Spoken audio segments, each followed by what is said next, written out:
Hi friends, Siragadikka ஆசை சீரியல்ல அடுத்த வர எபிசோட்ல பார்த்தீங்கன்னா, நம்ம ரோகிணி இருந்துட்டு விஜய் எதனால வீட்டுக்கு வந்தாங்கன்ற விஷயத்த தெரிஞ்சுக்கணும் அப்படின்னு சொல்லிட்டு பார்வதியோட வீட்டுக்கு வராங்க.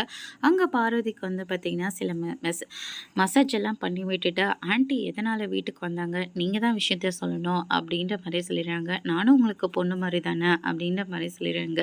எதனாலனா அது லாயர் கொடுத்த 2,00,000 தான். அதனால தான் அவள் கேஸே வாபஸ் வாங்கினா. அதுக்கடுத்து தான் மீனாவும் முத்தும் மன்னிப்பு கேட்டதுனால தான் அவள் வீட்டுக்கே வந்தா அப்படின்ற மாதிரி சொல்லிடுறாங்க.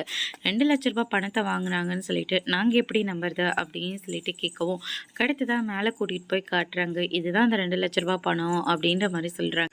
அதுக்கடுத்து தான் ஷோரூமுக்கு போன ரோகிணிக்கு சித்தி கால் பண்ணுறாங்க. நான் கேட்ட பணம் என்னாச்சு, இங்கே பாரு அவன் செத்து போயிட்டானா அவன் பணத்தை தூக்கிட்டு உன் வீட்டு வாசலே போட்டுருவேன் அப்படின்ற மாதிரி சொல்லிடுறாங்க. அடுத்து தான் விஜயை கூட்டிகிட்டு பார்வதியோட வீட்டுக்கு போகிறாங்க. எனக்கு ஃபோன் கால் வருது அப்படின்னு சொல்லிட்டு மேலே கபோர்டில் போயிட்டு 2,00,000 பணத்தை ரோகிணி எடுத்துடுறாங்க. அதோட இன்னைக்கான ப்ரமோஸ் முடிச்சிருக்காங்க.